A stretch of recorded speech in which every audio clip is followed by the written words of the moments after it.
Hello there Voltage Modular people, PoohBear here and welcome to my channel. I'm just going to go over a few little updates which are actually just been released, and at the end I'm actually going to just let it play out using a new bundle which is going to be coming hopefully within the next week. I'm just finishing off a few bits of documentation and a few videos called the Treat Pot Bundle. It's going to consist of around about 15, 16 new modules in that. But let's just quickly crack on with this. Simple little one for first contact and for the ones I've actually updated. So there's not all my modules in the PoohBear bundle, but you can double click on some of them and actually put it into dark mode. If I just bring up an old picture, here we go. So this is what some of the things looked at. Let's have a look at our in-range transer and in round. The big difference on these ones, if you notice, I used to have a knob and I used to have then obviously like a little label as updating. I've now changed that to the digital display I use like on my counters and everything. So we're now using these digital displays. So I can quite simply come over here now, click on this, click and drag, and we can change the displays this way. The other big difference between these ranges, I used to always use a range from C-2 to G8. That's a range I've used most of my life, to be perfectly honest, but I've noticed that a number of people use the C1 to G9 range or C-1 to G9 range, so I've actually adopted that throughout all my modules. So I've changed it. It's not going to affect anything what you've actually got set up because it's just a purely visual thing which I'm actually feeding back.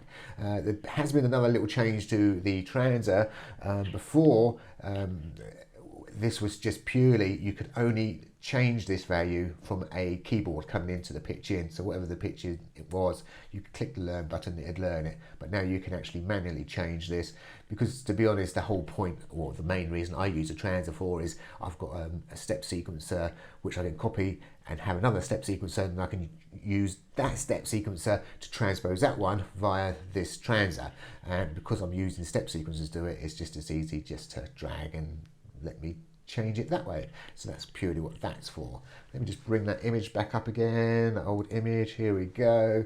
So store and forward, here we go.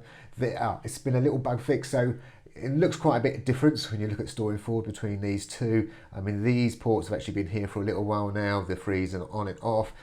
However, there was a silly little bug depending on your wiring configuration, and only when you restarted Voltage Modular. If you turned it off with a certain wiring configuration, when you restarted Voltage Modular, it automatically turned itself back on again. So I fixed that bug. And whilst I was actually looking at storing forward, I also noticed what I did originally when I wrote this was when I clicked the out off, obviously it dropped the gate to 0 volts, but it also dropped the CV to 0 volts. And considering this is really pitched most of the time, I've now decided to say, well, no, when I turn it off, I'm going to leave the last value, known value, going out because it's a pitch value. So we just wanted to do that. Here's our flip-flop counters. There's been a few little changes here. We have swapped things around, like the reset's gone over one side, and then the trigger's swapped over. That's just a purely moving around thing. But I moved it around to give myself just a little bit of space. We've now got an option here to say reset back to threshold or 0. 0 is default, so whenever we used to hit a reset, it reset the counter back to 0. We can now say reset it back to the threshold, which in this particular case means it reset that back to a 4.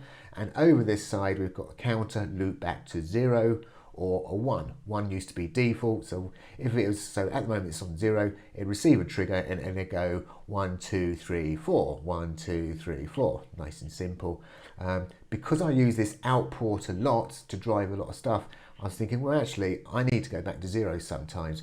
So there's nothing wrong with me setting this, say, threshold to a 3, this to a 0, and this 0 here, or reset back to 0 to a threshold, and it'd be exactly the same. The only difference is it'd be looping from 0, 1, 2, 3, 0, 1, 2, 3.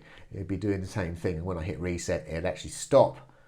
They didn't say on number 3, so when I start, it would start on 0. Bit of a burble, that one, I know, but it's quite straightforward. Just play around with it. A couple of little changes to Jazzy Jukebox. We've added a pause button, so now I can actually pause a MIDI file halfway through, stop it and start it again. The run will always, if I pause it, and that's just a trigger in to pause and another trigger to unpause. If you took a trigger in pause and you put a trigger in to run, it would actually restart the MIDI file back from the start, and that's how it's always worked. So it just means you can have an extra trigger really just to pause it if you want to. The other big difference is I'd always written, or I wrote this originally, that you needed to have a pitch and gate data out, because it made sense because of what we're using the Jazzy Jukebox for. However, me being me, I'm now finding I'm actually doing a lot more things with Jazzy Jukebox where I just need a gate or pitch, and I used to have to wire one off to a dummy device, so I decided to change that, so you only need one pitch or gates now wired up, and it would obviously take that data out. And as I say, we've just got the different colors where we can turn these on and off if you wish to. So there's the updates, which should be really, you may have even noticed that they've actually come down to you already. So I'm just going to play out with a number of modules from my new PoohBear Treat Pot bundle. There's going to be about 11 unique devices. I think it's going to actually appear in it. There's already obviously many more devices actually used. So I hope you enjoy that, and as I say, hopefully that bundle, it will be with you in probably the next several days.